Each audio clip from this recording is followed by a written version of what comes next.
málo na koleny asi. Ty p***o, to je taky divný, vole, sám vykládat ten příběh. Tak když jsem začal hrát na kytaru, no, bylo mi asi 9 let. Otec je kytarista, klávesák, hrál v kapele svoji kdysi dávno ještě v Južce.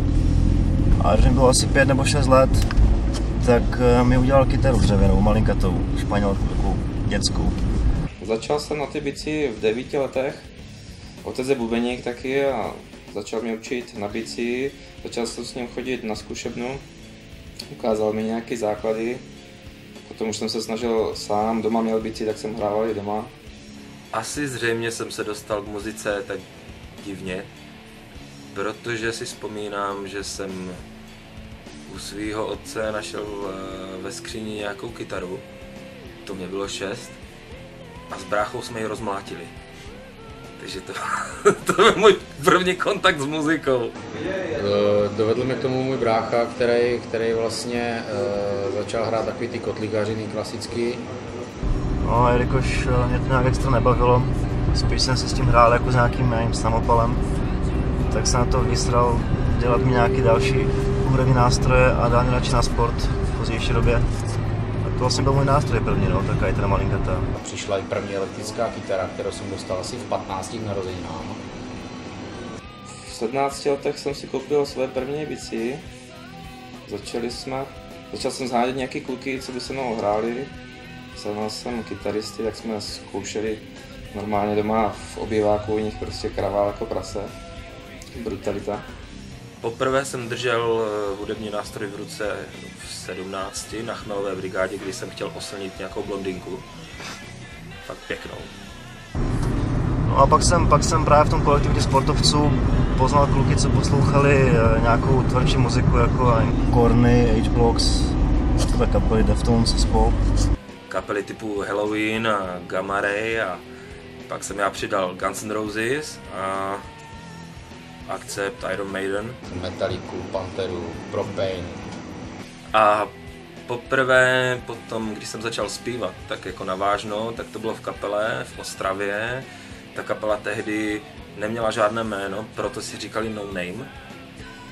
A hráli jsme vlastně takový jakože skoro Iron Maiden jako styl, no. Takový metal, takže to byl opravdu můj první kontakt, jako jak se dělá heavy metal.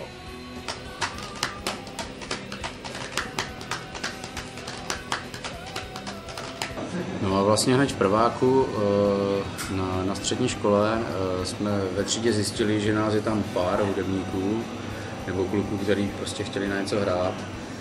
A vlastně tam vznikla moje úplně první taková kapela. Říkali jsme si, myslím, že to bylo Ravens Village. Takový super název to byl. A v jednom klipu jsem viděl, to byl klip, myslím, H-Blocks, basáka s modrou basou Musicmanem. To jsem si tenkrát říkal okamžitě na první pohled, že prostě chci koupit basu a chci hrát na basu. Pak přišlo oslovení od jedné heavy metalové kapelky z Olomouce, jmenovala se Sharon, tak s tím mě oslovili a s tím jsem tak nějak jako proklouzl poprvé na ty pódia, na ty zkoušky, na tu sehranost. A tam vlastně byla i první zkušenost se studiem, kdy jsme natáčeli nějaký 5songový demo.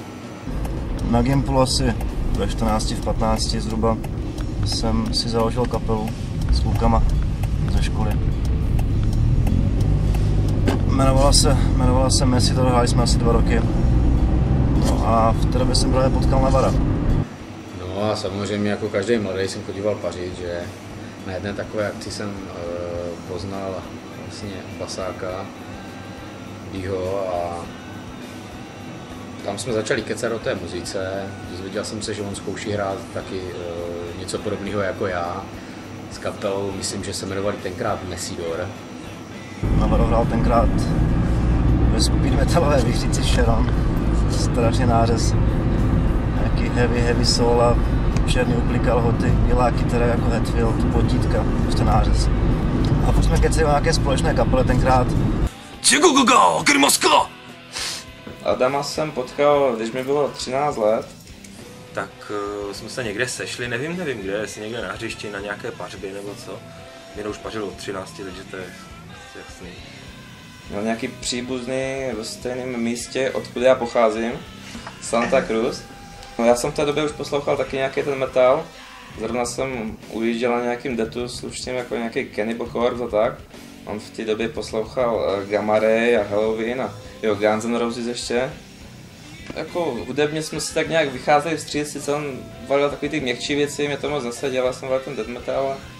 Prostě každý jsme poslouchali nějaký ten metal, tak jsme si nějak dali dokupy. Začali jsme si vyměňovat muziku mezi sebou a bavili jsme se o tom, že bychom chtěli udělat kapelu a že nakonec jsme se domluvili, že uděláme spolu.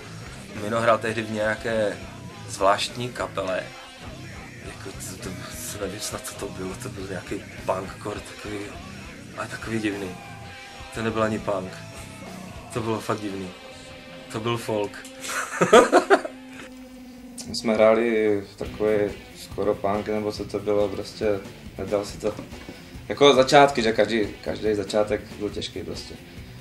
No a jak čas šel, tak se to všechno trošičku poměnilo, protože on mě jednou zavedl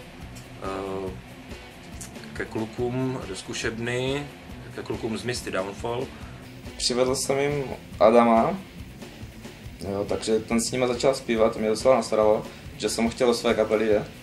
Tam jsem se s nima tak skamarádil, že jsem s nima začal i zpívat. To bylo mezi tím jsem odjel do Spojených států a takovýhle, takže zatím jsem jim psal jenom texty. A když jsem se vrátil, tak vlastně hned ten víkend jsem měl první koncert s nima. To bylo dost uchylný teda.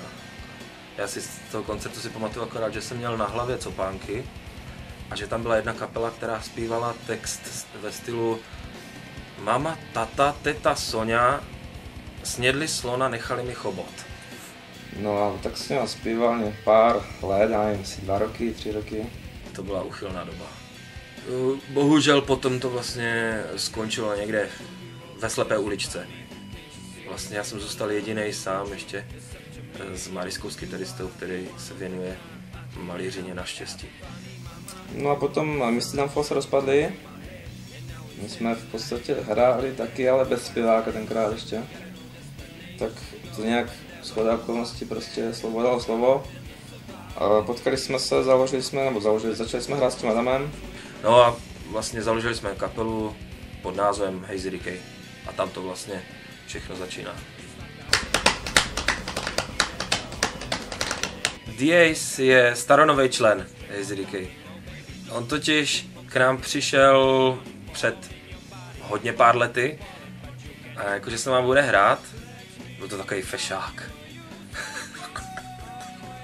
Strašně namachrovaní kreténci. Přišel, zahrál, nám se líbil, tak jsme ho vzali. No a vlastně ještě předtím, než odešli ti 2 kytaristi, tak odešel i on zdrhl někam do lesa. Živil se kořínkama a tak. Jo, spával na tribunách, no prostě hardcore jako prase. Byl jsem s těma asi do půlky roku 2000 a pak jsem odešel, protože jsem neměl prostě bohužel nějak podmínky k hraní, tak jsem musel vypadnout z kapely. Prostě se na nás nějak vyprt, já nevím z jakého důvodu, ono tam bylo asi strašně moc jako věcí, jako vždycky u každé kapely, asi to tak chodí, no, normálně. Měli jsme 2 kytaristy, to šlo po docela dlouho, ale potom tam vznikly neschody, takže od nás odešli oba 2 zároveň v jeden den, prostě nám řekli, končíme.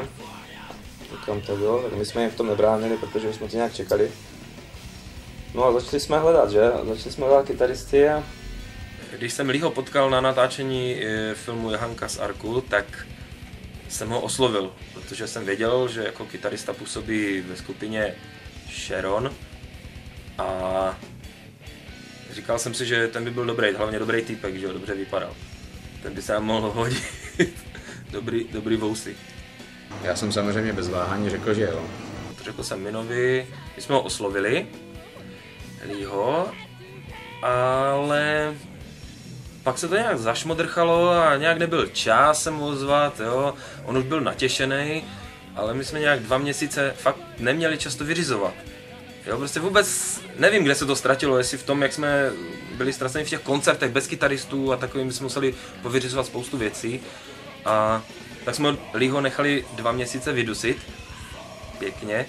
Nakonec teda asi po těch 2 měsících se teda ozvali znova. S tím, že mi přinesli jejich desku, ať se prostě naučím nějaký songy a zkusím je zahrát s nimi na zkušebně. Nedopadlo to, myslím si, vůbec špatně, protože jsme zahráli v kuse, dalo by se říct, 4 songy a myslím si, že jak kluci, tak i já jsme byli docela spokojeni s tím, jak první zkouška prostě proběhla. Za měsíc potom, co k nám přišel, už jsme jeli koncerty a už to uměl a už jsme pařili.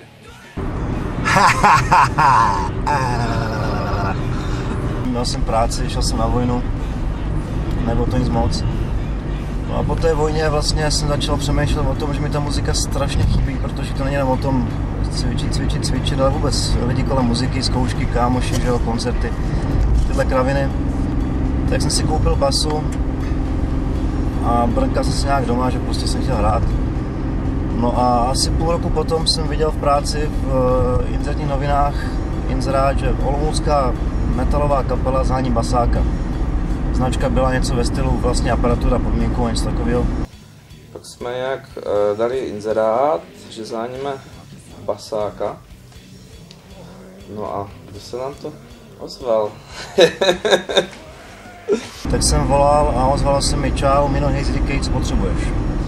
Ozval se nám Dule, který už s náma kdysi dávno hrával. Za to tady ty ještě. Ty jsi píča, vole. Ale to je dobrý! To je docela zarazilo. No a po záchvatu smíchu jsem to Minovi položil s tím, že mu zavolám odpoledne nebo k večeru. A přemýšlel jsem, jestli vůbec má cenu pro mě se k ní vracet. Přece on to byla už kapela, která v podstatě, pro kterou jsem byl mrtvý jako muzikant. Nakonec jsem si říkal, že pokud chci hrát, tak chci hrát v Hazy v Olomouci a zavolal jsem mu. Začali jsme od znovu v podstatě nový kytarista, nový basák, začali jsme skládat nový materiál, trošku jinak si myslím. Bylo to všechno o dost lepší, protože ti muzikanti už byli taky na jináčí úrovni než ti předchozí. A vlastně od té doby, co přišel Dule jako znovu zrozený do Hazy Decay, tak musím říct, že kapela šlape prostě. Jako bráchové jedem, prostě každým rokem je to lepší a lepší, no. A do dneška vlastně hrajeme v téhle stejné sestavě.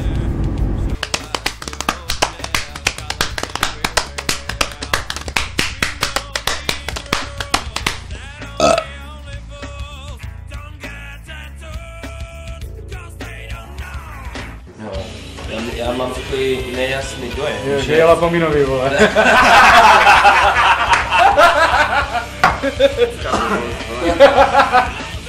No ale každopádně myslím, že to byl dobrý tak. Jo, asi jo.